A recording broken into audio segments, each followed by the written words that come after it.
E o delegado Carlos Augusto Guimarães está aqui conosco e vai trazer novidades a respeito desse caso bárbaro. Delegado, boa tarde. Muito obrigada pela presença aqui ao vivo no Balanço Geral. O senhor acabou de dizer que ainda não tinha lidado com um caso como esse na vida profissional. É isso mesmo, delegado?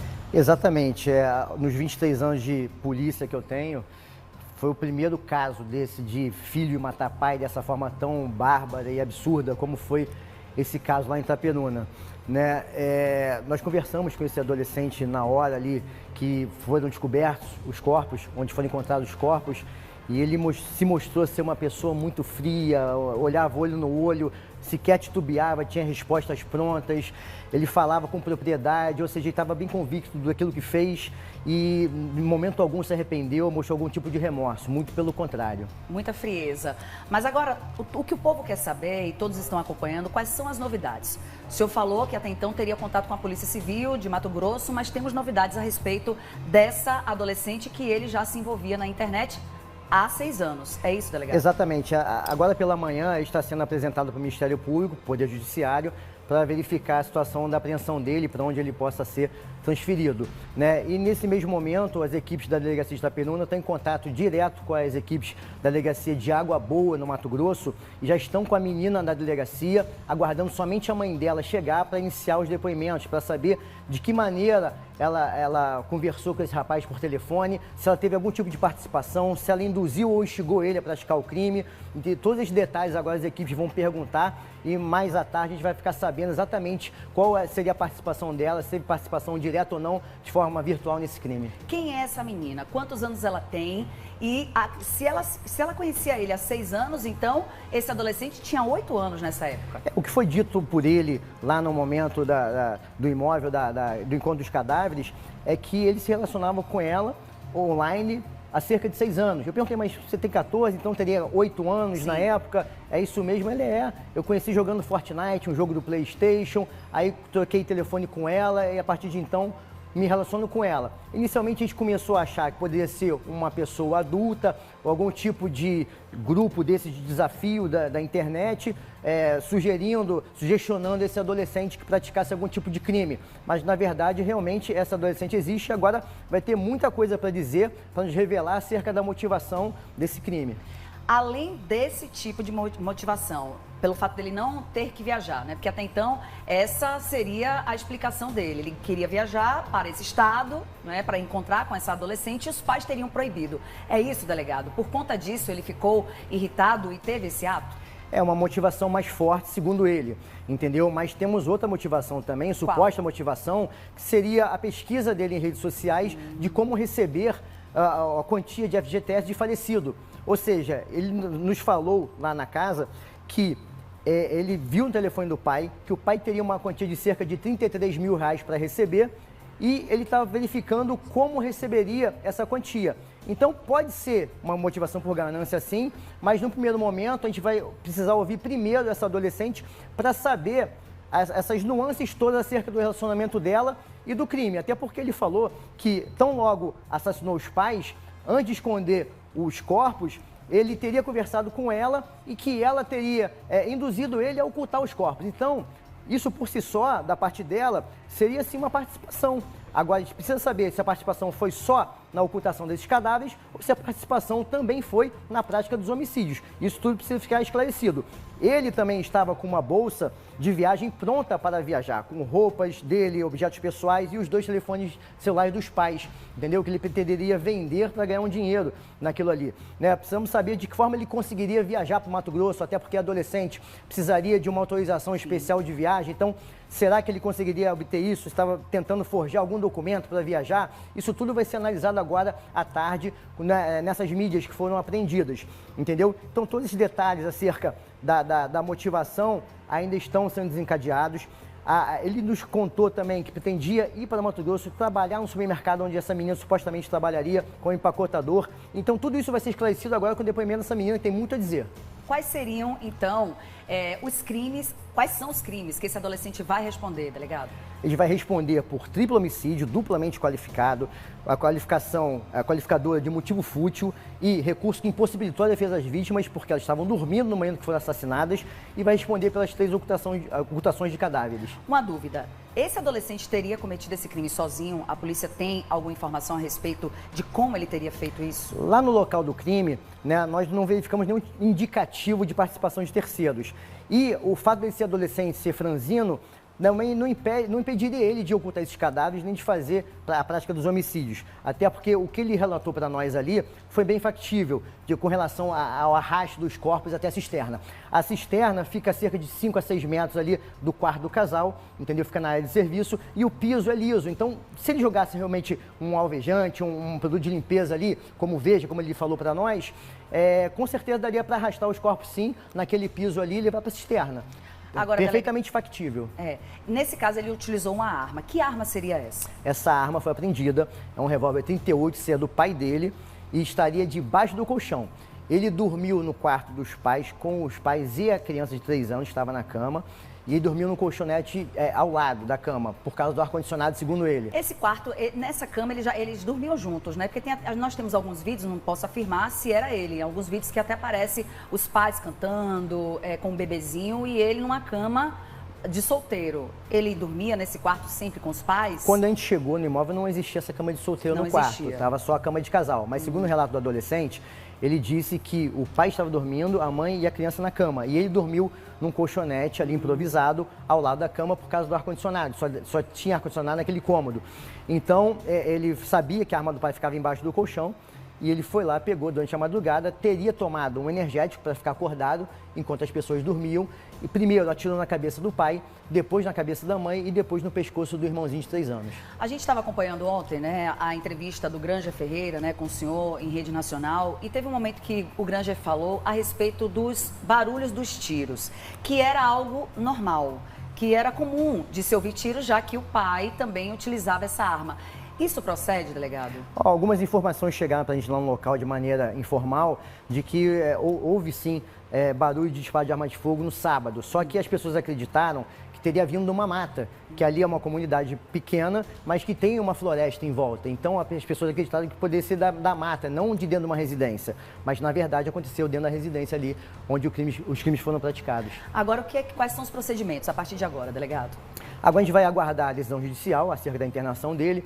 Vamos aguardar também a oitiva dessa adolescente para saber qual foi a efetiva participação dela nisso aí tudo, qual é o relacionamento dela com ele, se ele tinha algum tipo de desvio comportamental ou psicológico. Isso tudo vai ser investigado agora, e a análise dessas mídias, depois do fornecimento da avó dele das senhas, para a gente verificar a real motivação, se foi aquilo ali mesmo, um desagrado, um descontentamento com a atitude dos pais de proibi-lo de ir até o Mato Grosso. Então, isso tudo vai ser checado agora. Com relação à autoria, a materialidade já está definida. Agora, em relação, nós estamos aqui com o delegado Carlos Augusto Guimarães, que está à frente desse caso, onde o adolescente de 14 anos confessou ter matado os próprios pais e também o irmão de apenas 3 anos.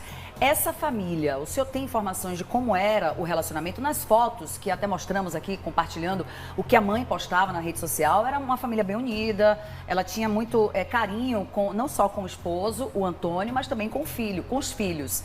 Como era essa relação dessa família? A gente ainda vai perquirir isso aí através dos depoimentos familiares, amigos e vizinhos. Por quê? Porque nem tudo que a gente vê em rede social, em foto de rede social, corresponde à realidade. Então, a gente observa aquela foto da família bonita, arrumada ali, todo mundo feliz, mas nem sempre poderia ser o cotidiano dessa família. Não estou dizendo que não seja. O que de fato estaria acontecendo, mas a polícia não se baseia somente nas fotos. A gente precisa ouvir o relato dessas pessoas para saber como era a relação desses pais, do pai principalmente com esse filho, se realmente ele ensinava o menino a manusear armas e atirar com arma de fogo. Isso tudo vai ser checado, porque numa casa onde tem crianças, é inadmissível que você deixe uma arma de fogo de uma maneira tão fácil de alcançar. Entendeu? Isso por si só já é um absurdo, mas isso tudo vai ser perquirido e esse comportamento, esse relacionamento familiar vai ser perquirido também na investigação. Nesse caso, o senhor tem o depoimento da avó, a avó que é a mãe do pai, né, desse adolescente. O que essa avó falou para o senhor, que talvez o senhor não teria, né, compartilhado? Tem mais detalhes sobre esse fato, delegado? Essa avó se mostrou imensamente desolada quando soube do fato real. Inicialmente, ela estava acreditando realmente, piamente, que houve um desaparecimento. Tanto é que foi com o menino da delegacia, pela feição dela, você percebia que ela realmente estava falando a verdade, não teve qualquer tipo de participação nisso aí, entendeu? Tudo partiu da cabeça do adolescente. Então, nós vamos ouvi-la assim que passar o luto também, vamos chamá-la de novo para explicar melhor a situação, até porque ela, no afã de proteger o adolescente, foi ela que retirou essa arma da casa e levou para a casa dela, sabendo que o filho dela, que foi assassinado, teria arma em casa. Então, ela tem muito a dizer sobre isso aí também no momento posterior. Nós vamos aguardar e respeitar o luto da família. Nesse caso, o adolescente, ele foi apreendido. Quanto tempo ele pode ficar respondendo por esses crimes? De acordo com a legislação minorista, o ECA, né, a internação ela tem um prazo máximo de 3 anos. Então, o fato dele ter 14 anos, pode ser que ele ainda saia adolescente, entendeu? Com 17. Então, pela legislação, o que temos hoje aí é isso. Internação período máximo de 3 anos, mas quem vai definir o tempo, o período de reavaliação é a justiça. Outras pessoas, além dessa avó, que é mãe do pai, né? No caso, a gente está vendo aí a família por parte do pai. E por parte da mãe, por parte da mãe do adolescente? O senhor também ainda vai ouvir, ainda vai ter essas diligências? Com certeza vamos. Já ouvimos um tio que chegou de São Paulo, que é irmão da falecida mãe. E inclusive, esse tio, o senhor falou também em entrevista que ele estava com o tio falando sobre isso. Quando ele confessou o crime, foi na presença do tio, entendeu? Um familiar, adulto, estava ali para conferir que não estava sendo coagido de maneira alguma, que partiu dele a vontade de querer falar. Então, esse tio testemunhou todo esse depoimento, todo esse relato. O tio também, coitado, ficou entristecido, veio de São Paulo e quando soube disso aí, né, isolado também. Né? Mas vamos ouvir todos os familiares que forem possíveis. Agora, delegado, tem uma dúvida também a respeito dessa família que agora todo mundo está tendo conhecimento, não só pelas postagens, mas também pelo que o senhor vem relatando. Esse adolescente, além de ter confessado o crime, ele teria falado algo também sobre o convívio dele com o pai, com a mãe? Como seria isso? Se já teve algum relato de agressão ou de algum outro tipo de punição, já que dessa vez ele se revoltou porque não poderia viajar. Será que já aconteceu algo antes que teria também deixado esse adolescente revoltado? Pode ser que sim. Lá no momento a gente perguntou para ele e falou que a única motivação seria o fato da proibição de viajar para o Mato Grosso. Mas a conversa foi se aprofundando e tal. E ele acabou falando que realmente o pai ensinava ele a manusear, a atirar, que o pai forçava ele a fazer jiu-jitsu com os amigos, ele não gostava muito. Então, tem esses detalhes que a gente vai perquirir de maneira mais formal nos autos do processo, para saber se realmente ele já guardava uma mágoa, um rancor desse pai, até mesmo da família, enfim, isso tudo precisa ser analisado também. Mas isso, nesse caso, foram relatos desse adolescente, desse quando adolescente, o senhor perguntou. Exatamente. Mas por parte do pai e por parte da mãe? Não falou nada com relação à mãe, não. E também perguntei a ele por que matou então a criança, que não tinha nada a ver com a história. Aí ele disse simplesmente que era para a criança não passar pelo sabor de ver os pais assassinados ali, enfim. Até porque, triste. Até porque tem uma foto dele que ele compartilhou, a mãe compartilha com o menino, parecia que ele gostava da criança, que ele protegia esse bebê de apenas 3 anos, o irmão Toninho, né, como ele era conhecido. E ainda assim ele faz para que essa criança não sofra. Foi o que ele disse ao senhor, delegado? Foi o que ele falou. falou. Entendeu? Se essa foi a real motivação, a gente não tem como extrair da cabeça dele, mas o que ele falou para nós foi isso aí, entendeu? Então, essa menina lá do Mato Grosso, ela tem muito ainda a esclarecer. Sim. Pode ser que ela venha com novos fatos, novas versões, novas situações que até o momento não foram faladas por ele, pelo adolescente. Então, a gente vai aguardar esse depoimento dela para saber e até mesmo confrontar os depoimentos dela com o dele. O senhor falou no início aqui da entrevista, né, 11 horas e 59 minutos, o delegado está aqui conosco, o delegado Carlos Augusto Guimarães está à frente aí desse caso que chocou o Brasil, né? Está tendo uma repercussão nacional, estamos tendo atualizações. E para você que está chegando agora, a informação é de que essa jovem de 15 anos, que esse adolescente de 14 anos teria se envolvido, vai ser ouvida a qualquer momento. Qualquer momento. Não é isso, delegado? Vai ser ouvida a qualquer momento na cidade onde ela mora. Sim, já está na delegacia, de Água Boa, no Mato Grosso. Isso. Então, daqui a pouquinho a gente pode ter novidades a respeito do que a Polícia Civil já está apurando com essa adolescente. Que já está com a mãe, será, o senhor? Eu não tenho essa notícia, né? Mas o objetivo é esse, que ela esteja com a mãe. Até onde eu soube, estavam aguardando somente a mãe chegar para acompanhar o depoimento dela. Então, essa é a informação de momento. O jovem já foi apreendido, né? O delegado acabou de afirmar em relação aos crimes. Mas, delegado, o senhor afirmou no início aqui que até então não tinha presenciado, não tinha lidado com um crime desse nível de forma profissional. Mas em relação a outros absurdos, né? Na sua profissão, na sua caminhada, o que o senhor já também enfrentou? O último caso de repercussão que a gente vivenciou aqui em Campos foi aquele caso do estudante de medicina que Sim. atropelou a mãe.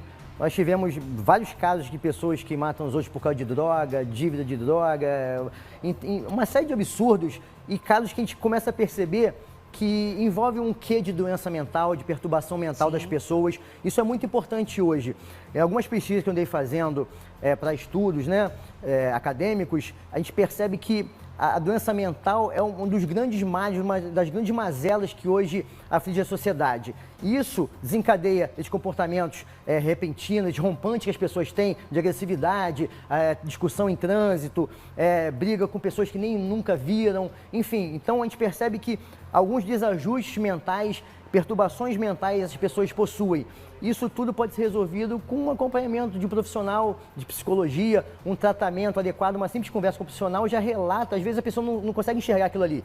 E pessoas que estão ao redor, sim. Então tem que ter esse apoio familiar, de amigos, de vizinhos, mostrar para essa pessoa que no primeiro momento fica relutante com relação a isso. Não tenho nada, não vou me medicar, não vou procurar auxílio, não preciso disso. Ou então aquele machista convicto que não, eu sou assim e acabou. Não é assim. As pessoas têm que se conscientizar que realmente a doença mental ela tem crescido muito e ela tem sido a causa de muitos problemas que desencadeiam na polícia, né? A polícia costuma trabalhar com as consequências, né? Mas as causas são as mais diversas possíveis e doença mental é uma delas. E a gente pode observar, o senhor citou esse caso do estudante de medicina que matou a própria mãe, um comportamento altamente agressivo, que não teria sido a primeira vez, o senhor até também revelou em entrevista, que já tinham outros episódios em que o pai, em que a mãe, em que a irmã já convivia com esse tipo de conflito dentro de casa. O senhor falou a respeito da saúde mental, de buscar uma ajuda psicológica. Mas dentro de casa, o que a gente está vendo hoje em dia, esse caso é um exemplo clássico do que a gente está vendo, que é o não lidar com a frustração. O não lidar com o não. Que até então a gente viu aí que o estopim dessa motivação seria porque os pais não queriam que esse jovem fosse para outro estado. Então, até mesmo na sua experiência, delegado, o que é hoje para esse adolescente não poder ouvir um não de uma família? Não ter a obediência, não poder acatar um desejo de um pai, o desejo de uma mãe que tem uma experiência na vida. Então, acho que lidar também com essa frustração envolve também essa questão da saúde mental. Esses jovens hoje acham que podem fazer e que têm essa liberdade, até mesmo quando vão buscar ajuda. Se sentem no direito de agir de acordo com as suas emoções. É por aí, delegado? Exatamente por aí. O caminho é sempre a conversa. Sim. A conversa é sempre o melhor norte, né? Porque falar não faz parte da vida. As pessoas têm que saber falar não e as outras têm que aprender a ouvir o não. Mas não por si só. Sim. O não tem que ser explicado, tem que ser conversado, principalmente na tenridade, quando são jovens, quando ainda estão aprendendo, estão construindo ainda aquele pensamento acerca do mundo.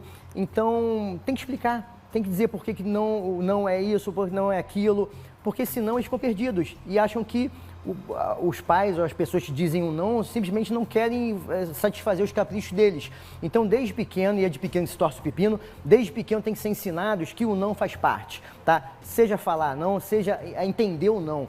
Agora, se frustrar com o não é que desencadeia esses problemas todos que a gente vê hoje em dia na sociedade. Mas a educação, ela tem limites, não é isso, delegado? Existem os limites, e esses limites é que estão sendo extrapolados, e a gente está vendo os casos parando, né, nas delegacias, nas ocorrências. A gente vê aí que Itaperuna, no Noroeste Fluminense, até então a gente não estava nem trazendo aqui no Balanço Geral casos de homicídios, mas agora explode um caso como esse. O senhor está lá já há um tempo, né, seguindo o seu trabalho no Noroeste Fluminense. Esse caso agora rouba a cena, delegado. Sem dúvida. Esse caso, a gente estaria há cerca de 6 meses em Itaperuna. Tivemos casos de repercussão com pessoas, traficantes famosos, Sim. etc. e tal. Mas esse caso realmente chocou, impactou, não só Itaperuna, mas o Rio de Janeiro, o Brasil todo. Eu tenho recebido contatos de jornalistas, repórteres, radialistas de todo o Brasil, querendo agendar uma entrevista, agendar uma conversa, agendar a explicação do caso.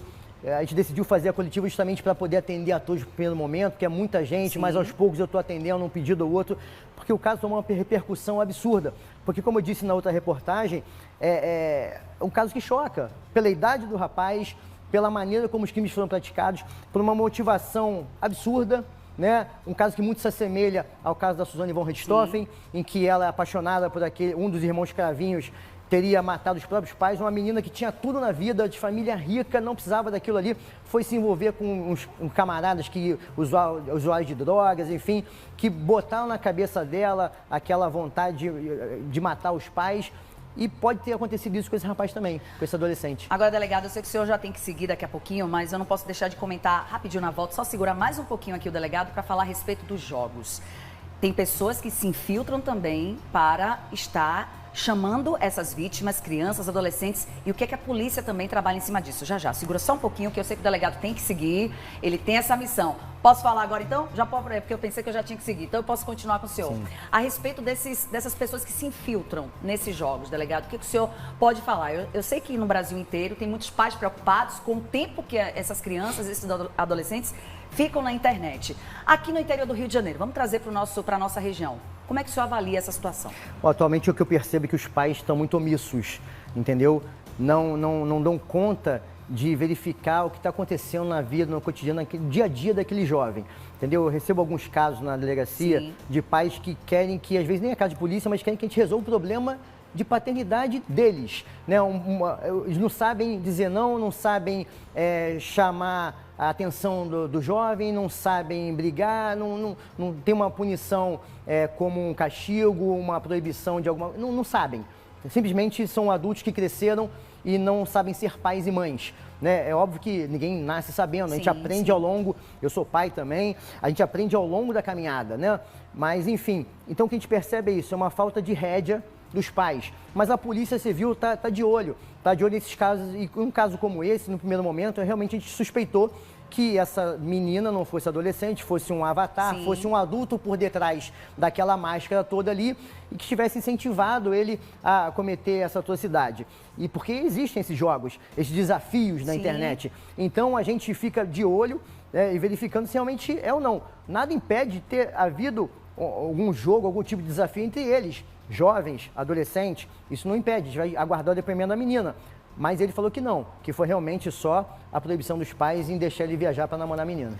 Bom, o delegado vai precisar seguir, vai continuar, esse caso ainda segue em investigação, outras pessoas vão ser ouvidas, mas a informação nova de momento é essa. Essa jovem vai ser ouvida, já está na delegacia provavelmente, está aguardando a mãe. Só queria que o senhor atualizasse, para quem está chegando agora, acompanhando o Balanço Geral, a informação de momento agora, delegado, o que o senhor vai fazer quando sair daqui. Sim, na verdade, nós vamos agora para a delegacia de Itapenuna, vamos continuar as análises do material que foi apreendido, né? Vamos aguardar o depoimento dessa menina lá em Mato Grosso para saber se ela teve algum tipo de participação nesses crimes e aguardar o resultado dos exames cadavéricos também para saber se realmente são concatenados com aquilo que o adolescente falou. Se realmente foi no sentido dele, a gente vai dar maior credibilidade e fidedignidade aos depoimentos dele.